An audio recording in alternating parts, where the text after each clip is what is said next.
Apa yang mereka lakukan di sana, Yo? Tanya Marcelo sembari memukul jok depan di mana Yo duduk di depan setirnya. Maafkan saya, Tuan. Saya tidak tahu apa yang mereka lakukan di dalam sana, sahut Yo. Dasar asisten tidak berguna, ditanya selalu saja jawabannya tidak tahu, gerutu Marcelo sembari keluar dari dalam mobilnya. Tidak cukup sampai di situ, Marcelo juga membanting pintu mobilnya dengan sangat keras. Yo hanya bisa terkekeh mendengar umpatan bosnya itu. Ia pun segera keluar dari mobil kemudian mengikuti langkah kaki Marcelo menuju mobil yang ditumpangi Marissa. Saat itu Fatan masih membalut luka Marissa dan tanpa mereka duga, Marcelo sudah berdiri tepat di samping mobil Fatan. "Heh, buka pintunya," titah Marcelo sembari mengetuk kaca mobil Fatan dengan keras. "Dedi," pekik Marissa sambil membulatkan matanya. Bukan hanya Marissa, Fatan pun tidak kalah terkejutnya.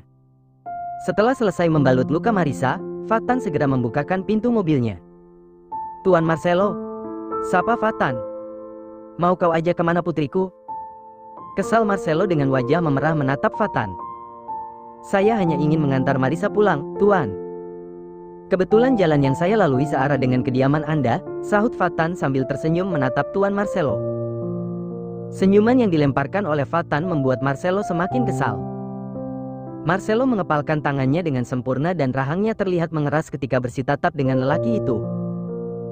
Marissa bergegas keluar dari mobil kemudian menghampiri Marcelo. "Dad, sudahlah. Apa yang dikatakan oleh Pak Fatan itu benar, dia hanya ingin mengantarkan Ica pulang, itu saja." Setelah Marissa sembari memeluk lengan Marcelo dengan erat agar lelaki itu tidak melakukan hal-hal aneh kepada dosennya. "Kamu juga sama. Bukankah kamu sudah terbiasa diantar jemput oleh Yo? Kenapa sekarang malah ikut bersama pria ini?" ucap Marcelo sembari mendengus kesal. Marissa menautkan kedua alisnya sambil menatap heran kepada Marcelo. "Loh, memangnya salah ya, jika Ica numpang pulang bersama Pak Fatan?" "Salah," jawab Marcelo dengan tegas. Marcelo menarik tangan Marissa kemudian memasukkan gadis itu dengan paksa ke dalam mobilnya. Setelah Marissa masuk, Marcelo pun segera menyusulnya. "Yo, cepat jalan," titah Marcelo kepada Yo yang sudah bersiap melajukan mobilnya. "Baik, Tuan." Yo segera melajukan mobil itu dan meninggalkan Fatan yang masih kebingungan melihat aksi Marcelo barusan. "Dad. Dedi kenapa sih?" kesal Marissa sambil menekuk wajahnya. "Sudah Dedi bilang jangan dekat-dekat sama dosen itu. Dedi sangat yakin, dosen itu hanya ingin memanfaatkan kepolosanmu," sahut Marcelo. Jawaban Marcelo membuat Marissa kembali mengernyitkan keningnya.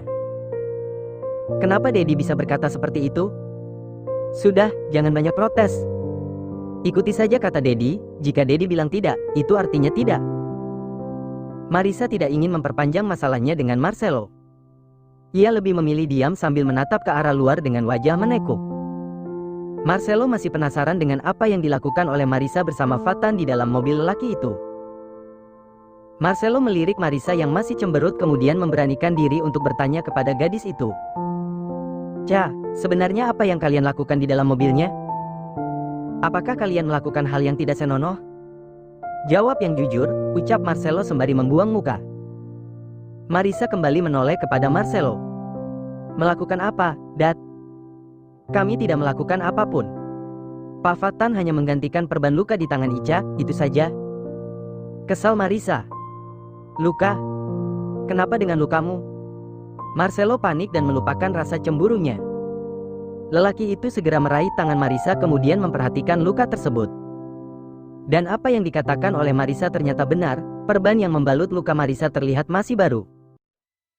Entahlah, lukanya kembali mengeluarkan darah dan perban yang sebelumnya sudah terlihat kotor. "Pak Fatan hanya membantuku menggantikan perbannya dengan yang baru," tutur Marissa. Marcelo menghembuskan napas berat seraya menatap Marissa dengan lekat. "Maafkan Dedi, Ca. Dedi hanya tidak ingin kamu kenapa-napa. Dedi tidak percaya, baik kepada dosen itu maupun lelaki manapun yang mencoba mendekatimu," lirih Marcelo sambil mengelus tangan Marissa yang terluka. "Ica bisa jaga diri kok, Dad. Dedi tenang saja, tidak akan ada yang berani macam-macam kepadaku," sahut Marissa tegas. Kemarilah. Marcelo meraih tubuh Marisa ke dalam pelukannya. Yo melirik kedua orang itu dari kaca spion sambil menggelengkan kepalanya. Sikap posesif yang ditampakkan oleh Marcelo sudah jelas, bukan sikap seorang ayah yang mengkhawatirkan anak gadisnya. Namun, lebih mengarah kepada sikap seorang laki-laki terhadap wanita yang dicintainya. Dedi, lain kali jangan permalukan Ica seperti ini lagi, ya. Ica benar-benar malu dan sekarang, Ica bahkan tidak tahu bagaimana caranya meminta maaf kepada Pak Fatan. Ucap Marisa yang masih kesal kepada Marcelo. Tidak perlu meminta maaf padanya karena kamu akan dipindahkan ke universitas lain, sahut Marcelo tanpa rasa bersalah sedikit pun. Apa? Pekik Marisa. Setibanya di mansion, Marisa segera berlari menuju kamarnya. Ia masih kesal sama Marcelo yang begitu mudahnya memutuskan sesuatu tanpa mempedulikan bagaimana pendapatnya. Ca! Teriak Marcelo, tetapi gadis itu tetap tidak mempedulikan panggilannya. Apa aku sudah keterlaluan, Yo? Tanya Marcelo kepada Yo yang baru saja keluar dari mobilnya. Yo ingin sekali meneriakkan, ya, Tuan. Anda sudah sangat keterlaluan.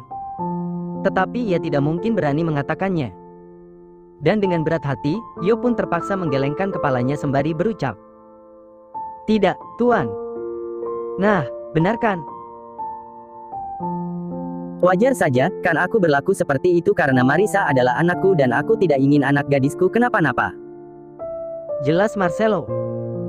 Yo menahan tawanya agar tidak pecah. Ia ingin sekali tergelak setelah mendengar penuturan lelaki itu. Wajar dari mana, Tuan? Sikap Anda sudah kelewat batas, batin Yo. Menjelang malam, di kamar Marisa. Setelah selesai membersihkan diri dan berpakaian, Marisa merebahkan tubuhnya di atas tempat tidur. Ia masih kesal dengan tingkah konyol Marcelo hari ini. Dred. Ica sayang. Sapa Erika dari seberang telepon. Erika, kebetulan sekali. Aku pengen curhat sama kamu, boleh ya? Ucap Marisa. Tentu saja, aku juga lagi suntuk nih gak ngapa-ngapain. Sahut Erika. Mungkin gak sih kalau aku jatuh cinta sama dediku sendiri? Tanya Marisa. Ya, gak mungkin lah. Mana gak boleh juga, kan? Kamu ini aneh-aneh saja, sahut Erika. Tapi, kalau ternyata itu benar? Tanya Marisa lagi. Apa? Jadi kamu beneran jatuh cinta sama si Hot Daddy?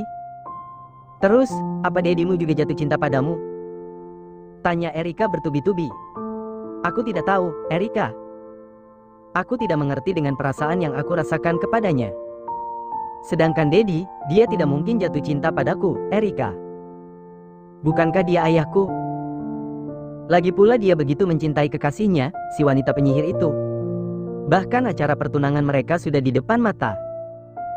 Dan sialnya lagi, aku masih belum bisa menyingkirkan wanita itu dari dediku, tutur Marisa dengan raut wajah kesal.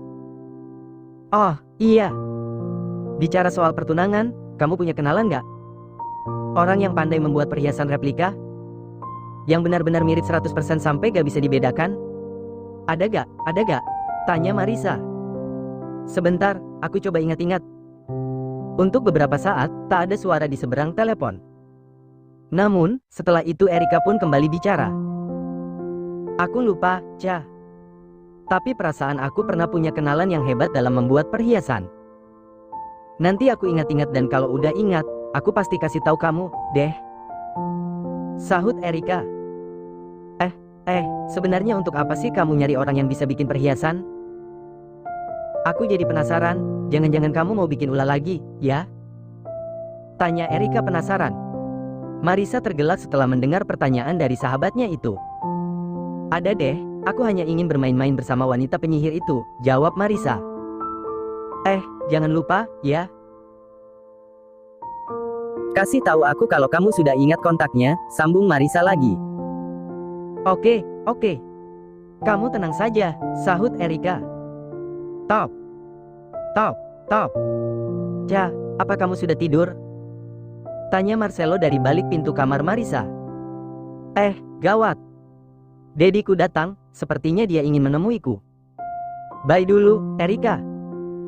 Tanpa mendengar jawaban dari sahabatnya, Marisa segera memutuskan panggilannya kemudian bersembunyi di balik selimutnya. Marcelo penasaran karena tidak ada jawaban dari Marisa. Ia pun kembali memanggil nama gadis itu sembari mengetuk pintu kamarnya. "Ca, ini Dedi." "Bukalah pintunya, Dedi ingin bicara padamu," ucap Marcelo. "Gawat. Mana pintunya, lupa aku kunci." "Aduh, bodohnya aku," gumam Marisa desri balik selimutnya. "Apa Marisa sudah tidur?"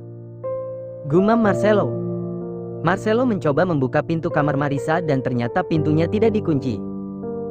Ia tersenyum sembari melangkah masuk dan menghampiri tempat tidur Marisa. "Ca, kamu sudah tidur, ya?" tanya Marcelo. Lelaki itu duduk di tepi tempat tidur Marisa, tepatnya di samping tubuh gadis itu. "Aduh, gawat," batin Marisa sembari memejamkan matanya dan berpura-pura tidur. Perlahan Marcelo meraih selimut yang menutupi tubuh Marisa dan membukanya.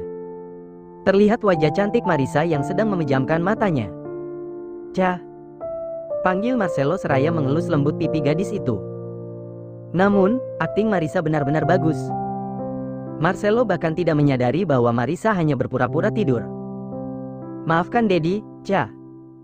Dedi memang keterlaluan, tapi itu semua untuk kebaikanmu. Dedi tidak ingin lelaki itu menyakitimu dan memanfaatkan dirimu," gumam Marcelo. "Selamat malam, Ica sayang. Semoga mimpi indah," ucap Marcelo sembari melabuhkan sebuah ciuman hangat di kening Marisa. Marisa merasakan darahnya mengalir lebih cepat ketika Marcelo mencium keningnya. Marcelo segera bangkit kemudian melangkah menuju pintu. Dengan sangat perlahan, Marcelo kembali menutup pintu kamar Marisa, agar tidur anak gadisnya itu tidak terganggu. "Selamat malam, Dat." "Terima kasih," sahut Marisa pelan. Keesokan paginya. "Di mana Ica?" tanya Marcelo kepada pelayan yang sedang menyiapkan sarapan paginya. "Nona Marisa masih tidur, Tuan," sahut pelayan itu. Marcelo mengerutkan kedua alisnya, "Benarkah? Jam segini Ica masih tidur? Apa dia baik-baik saja?" Marcelo cemas, ia segera bangkit dari tempat duduknya kemudian melangkah meninggalkan meja makan. "Tuan Marcelo, sebaiknya Tuan lanjutkan saja sarapan Anda." "Biar saya yang memanggil Nona Marisa," ucap pelayan itu sembari menghampiri Marcelo. "Tidak usah, biar aku saja," tolak Marcelo sembari meneruskan langkahnya menuju kamar Marisa. Di dalam kamar Marisa, gadis itu sudah bangun sejak pagi-pagi buta. Namun, hari ini dia malas melakukan apa-apa, termasuk pergi kuliah. Marisa duduk di atas tempat tidur sambil memeluk lututnya. Tatapannya kosong menerawang dengan wajah datar, tanpa ekspresi apapun. Akhirnya Marcelo tiba di depan kamar Marisa. Marcelo mengetuk pintu kamar sembari memanggil nama gadis itu. "Ca, kamu di dalam?"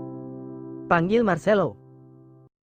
Marisa sontak menoleh ke arah pintu kemudian bergegas masuk ke dalam selimutnya. Kini hanya tinggal kepalanya yang terlihat sedangkan seluruh tubuhnya tertutup oleh selimut itu. Ceklek. Perlahan Marcelo masuk dan memperhatikan suasana di dalam ruangan itu. Ruangan itu cukup tenang dan aman, tidak ada barang yang tergeletak di sembarang tempat. Semua barang masih berjejer rapi pada tempatnya. "Ca, apa kamu sakit?" tanya Marcelo. Ia menghampiri Marisa yang berbaring membelakangi dirinya kemudian duduk di samping punggung gadis itu. Marcelo sempat meraba kening Marisa dan tersenyum setelah mengetahui bahwa Marisa baik-baik saja. "Aku tidak apa-apa, Dat. Aku cuma malas ngapa-ngapain. Malas bangun, malas mandi, malas sarapan, malas kuliah, pokoknya semua malas," sahut Marisa tanpa menoleh kepada Marcelo. "Menengok dedimu yang tampan ini pun kamu malas?" tanya Marcelo sambil terkekeh setelah mendengar penuturan anak gadisnya itu. "Termasuk itu," sahut Marisa. "Oh, ayolah. Ica sayang. Jangan seperti itu. Tidak baik untuk seorang anak gadis bermalas-malasan." Marcelo mengelus pundak Marisa kemudian meraih tangan gadis itu dan membangunkan tubuhnya. "Ayo, temani Dedi sarapan," ajak Marcelo. "Aku tidak mau, Dat. Dedi sarapan saja sendiri. Aku mau rebahan lagi," tolak Marisa. Marisa melepaskan tangannya dari genggaman Marcelo dan ingin kembali ke posisinya semula. Namun, Ahem. Sarah berdiri di depan pintu kamar Marissa yang terbuka lebar. Ia memasang wajah malas ketika melihat Marcelo berada di kamar gadis itu. Sarah, kamu sudah lama berada di sini, sayang? Tanya Marcelo sambil tersenyum hangat menatap kekasihnya. Baru saja, sahut Sarah dengan tangan yang menyilang di dadanya. Oh ya, Marissa. Kekasihmu sedang menunggu di depan. Ternyata dia sangat romantis, ya? Pagi-pagi begini sudah membawakan bunga untukmu, sambung Sarah sambil menatap Marissa dengan wajah malas. Kekasih. Pekik Marcelo dan Marissa secara bersamaan. Iya, dosen itu. Bukankah dia kekasihmu, Marissa? Ucap Sarah. Seketika aura wajah Marcelo berubah. Ia kembali meradang setelah mengetahui bahwa dosen itu sudah berada di depan menunggu Marissa. Kurang ajar. Sepertinya dosen sok tampan itu perlu dikasih pelajaran. Kesal Marcelo. Marcelo melangkah dengan cepat meninggalkan kamar Marissa. Gawat. Marissa bergegas bangkit kemudian berlari kecil menyusul Marcelo yang sudah menghilang dari pandangannya. Hah. Seru Marissa ketika melewati Sarah yang tersenyum sinis kepadanya. Sambil berlari kecil, Marissa melangkah menuju halaman depan mansion. Ia tidak ingin terjadi kesalahan pahaman antara Fatan dan dedinya. Saking takutnya, Marissa bahkan tidak sadar bahwa dirinya hanya menggunakan tank top serta hot pants kesayangannya. Tubuh seksinya begitu terlihat jelas. Bahkan dua aset kembarnya yang melebihi ukuran standar ikut menampakkan keindahannya. Aduh, semoga tidak terjadi apa-apa kepada Pak Fatan. Gumam Marissa dengan wajah cemas. Sedang apa kamu di sini, ha? Kesal Marcelo sembari menghampiri Fatan yang sedang berdiri di depan gerbang mansionnya. Fatan tersenyum menyambut kedatangan Tuan Marcelo yang mendekat kepadanya. Tuan Marcelo, saya hanya ingin minta maaf kepada Anda atas kesalahan saya kemarin, karena sudah berani mengantarkan Marissa pulang tanpa izin dari Anda, ucap Fatan. Hah, omong kosong. Sahut Marcelo, masih dengan tatapan kesal menatap lelaki itu. Dedi. Sudahlah. Dengan napas terengah-engah, Marissa menghampiri Marcelo kemudian memeluk lengan lelaki itu. Sebaiknya Dedi masuk. Kasihan Sarah sendirian di dalam, bujuk Marissa. Heh, kamu jangan mencoba mengalihkan pembicaraanku dengan lelaki ini, ya? Sahut Marcelo sembari menoleh kepada Marissa. Mata Marcelo terbelalak ketika menyaksikan penampilan Marissa yang begitu seksi. Fatan bahkan tidak bisa mengedipkan matanya ketika melihat keseksian tubuh gadis itu. Marissa. Pekik Marcelo. Marcelo bergegas melepaskan jas yang sedang ia kenakan. Kemudian dengan cepat ia pasangkan jas itu kepada Marissa untuk menutupi tubuh gadis itu. Sekarang kamu masuk. Titah Marcelo sembari menuntun Marissa masuk ke dalam mansion. Tapi, Pak Fatan. Sudah, jangan pedulikan dia. Sahut Marcelo. Setelah mengantarkan Marissa kembali masuk ke dalam mansion, Marcelo kembali menemui Fatan.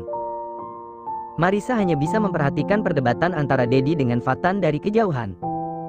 Setelah beberapa saat, perdebatan itu pun usai.